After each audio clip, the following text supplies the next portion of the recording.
There are no subtractions and divisions in our mind. There is only addition and multiplication. I will just remove negative thoughts and I will have positive thoughts. All the best, it's not going to work. It's just that you need to pay little attention as to how it functions. You will see there is a distinction between what is you and what you have gathered.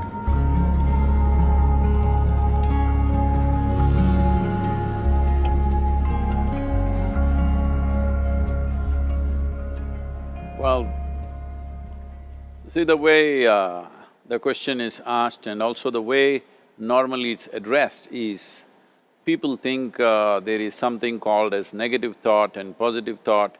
They want to remove the negative thoughts and have only positive thoughts. For such people, I would ask them to just experiment for 10-15 seconds. Let them forcefully remove one thought from their mind. For example, next 10 seconds, just don't think of a monkey. Try not to think of a monkey for next 10 seconds. You will see you will be full of monkeys. So what I'm saying is, this is the nature of your mind, because in this mind, all the three pedals are throttle. There is no brake, there is no clutch. Whatever you touch, it will only go faster. In this kind of mind, people have been taught from moral teachers and religious teachers, do not think about bad things. Well, since then it's been a full-time job. So there is no way you can handle the mind like this. This doesn't need any great enlightenment. If you spend 2 minutes with your eyes closed, you will realize you cannot do anything forcefully with this mind. So, I want to remove negative thoughts. Do not ever go in this direction, because what you want to remove will become your quality. Always you will be on it. So what should I do? The thing is this, without understanding the fundamental mechanism of this mind, because our mind, human mind, is the most sophisticated computer on the planet. Even all the supercomputers have come out of this.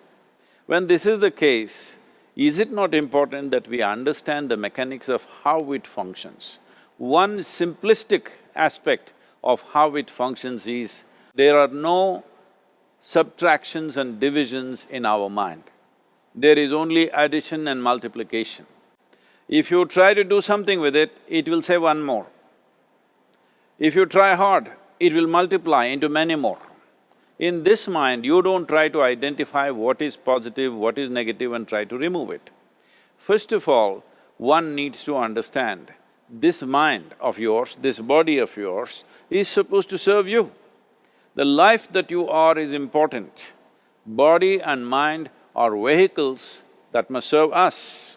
If you sit in a vehicle, it must go where you want to go. If it goes to its own destination, what is the point of such a vehicle? It's just a nuisance. Right now, most human beings are unfortunately experiencing this fantastic possibility of human mind as a nuisance, as a troublesome thing. Well, this is the most beautiful thing you have. It's just that you need to pay little attention as to how it functions. One simple thing is this. First and foremost process is, that's why we put out this process called Isha Kriya. This is to distance yourself from your physiological and psychological process. There is something called as you which exists. This is not a composite of all your thoughts and emotions and physiological processes. Beyond that, there is you. If you close your eyes, even if you cannot see anything, you're still there. It is through the window of your eyes that you're looking out, but if you close your eyes, it doesn't mean that you don't exist, you still exist.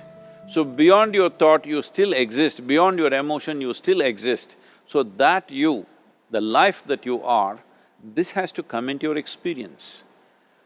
Why is it that you're not allowing that to come into your experience, which is the most significant aspect of who you are? Who you are right now, the most significant aspect is, you and me are alive right now, this is it. What I'm thinking, what you're thinking is not the important thing. We are alive right now, that is the important thing. So, it is important that you focus on this fundamental sense of aliveness within you, and then you will see there is a natural distance between you and your thought process. Once there is a distance between your psychological process and your physiological process, this is the end of suffering. Because there are only two kinds of suffering that human beings go through, physical suffering and mental suffering. Once you create a little space between you and your mind, between you and your body, this is the end of suffering. This is something every human being has to experience and know, otherwise thinking I will just remove negative thoughts and I will have positive thoughts, all the best, it's not going to work 100%, it's not going to work because nobody can remove it, they can avoid it for some time. So when negative thoughts come, you say Ram Ram, Shiva Shiva, whatever you want, but this is just avoiding, it's not gone.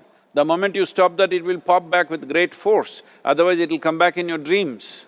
So it's very important, first of all you need to understand your anger, your resentment, your fear, your anxieties, the negativity that you generate.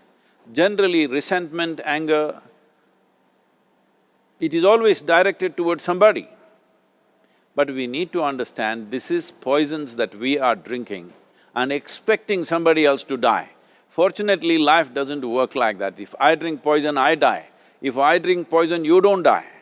So, we need to understand this. When I say poison, today you can have yourself chemically analyzed.